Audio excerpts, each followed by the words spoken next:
these are pretty long, so if you have power tools you can fit in here, it will definitely speed up the process. Air tools, but it is a tight spot, so might not be able to get them in there.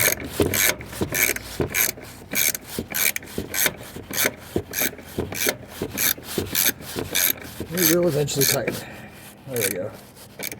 Snug, not too tight. Same thing on all of them. You don't want to strip anything.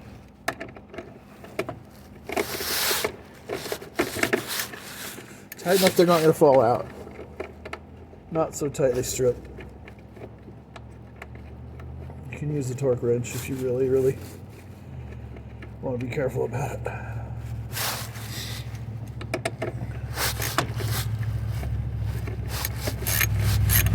The last one's the hardest because it's way up in there. I'll show you once I get this one in.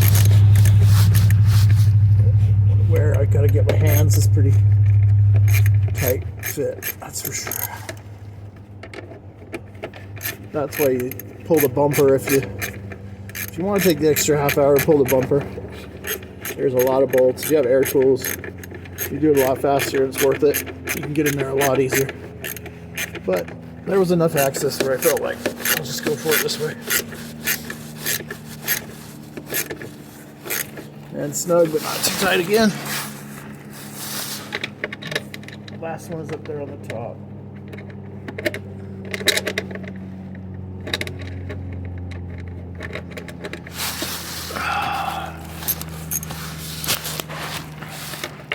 Oh. And watch out for debris falling on your face.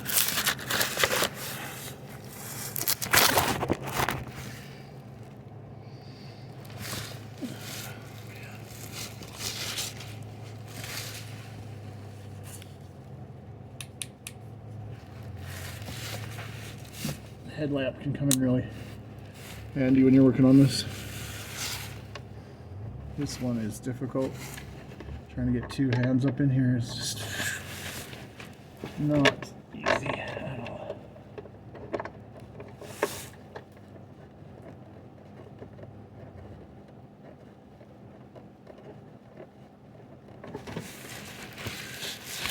Let's see if you can see that. There's that top one. And then you have these two. That bottom one. And this bottom one. Those two are tight. That one's still got to be tightened.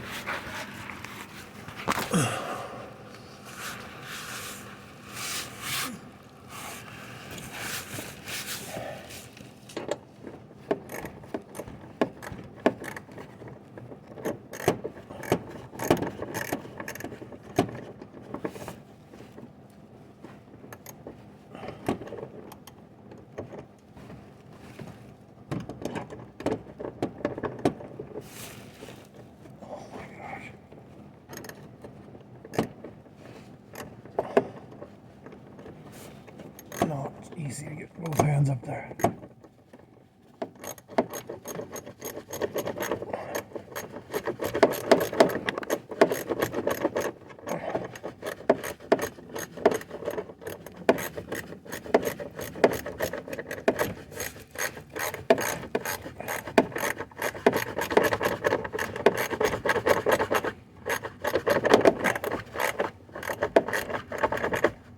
And snug.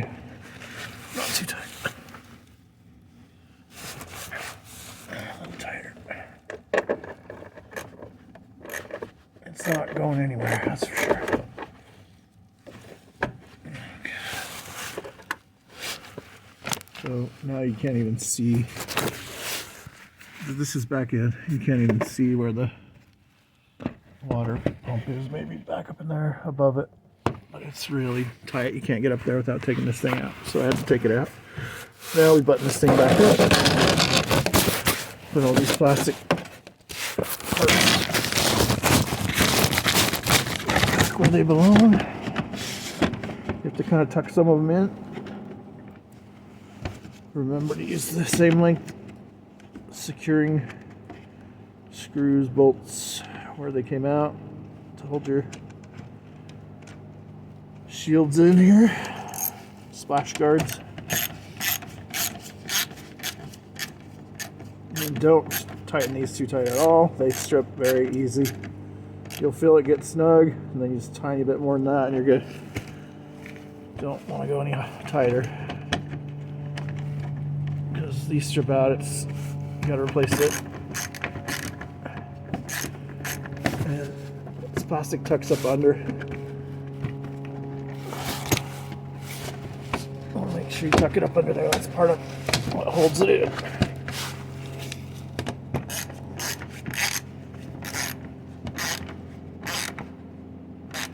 And snug, not too tight. We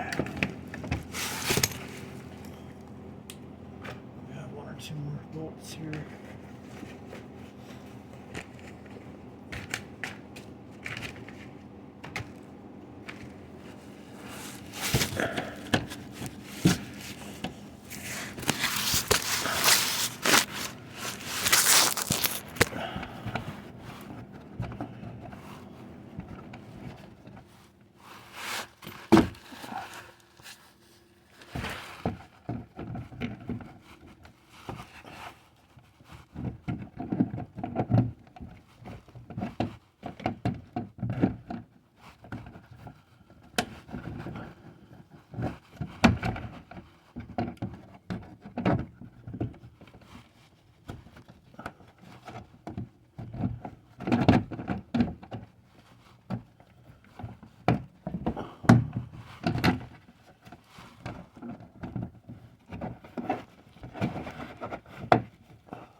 Fold that one under.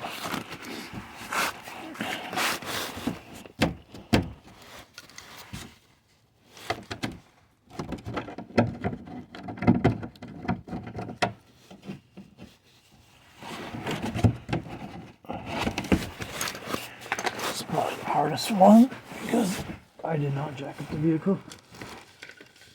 It's just barely enough clearance to get in here. Find your holes.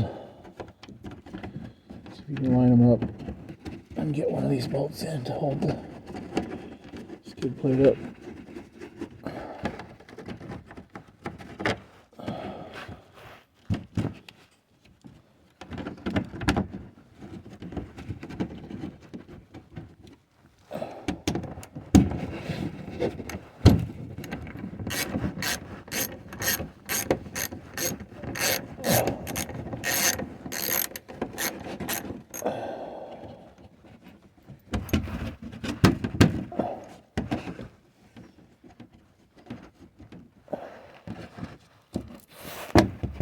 It's not going anywhere. Okay. So, let's see. That one's tightened. Tighten this one a little bit more. Tighten this one. And tighten that one. Then we'll be done. It's that simple. Top off the rest of the washer fluid and back on the road in a half hour. Longest part was waiting for the part. I would have paid 3 times as much if I bought it at the auto parts store. So I waited a week for it to come in.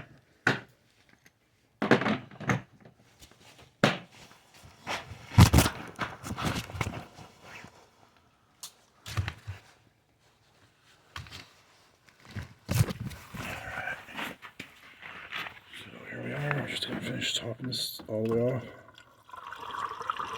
Fill it up the whole way.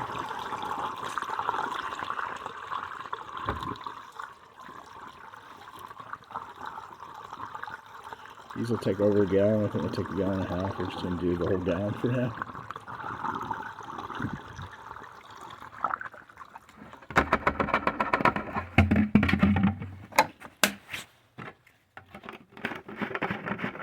At least the sun came out a little bit warmer.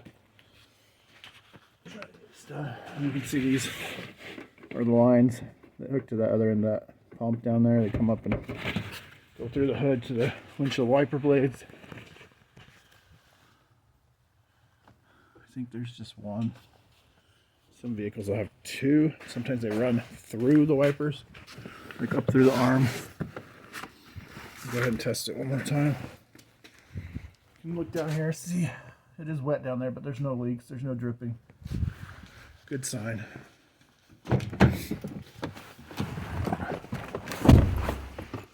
Fire it up, test it one more time. Oh yeah, spraying really good. Both sides of the window, clean. That's it. Like, subscribe, share, appreciate it, and come back and see some more stuff. Some more fix it. Do it yourself. Have a good one. Bye.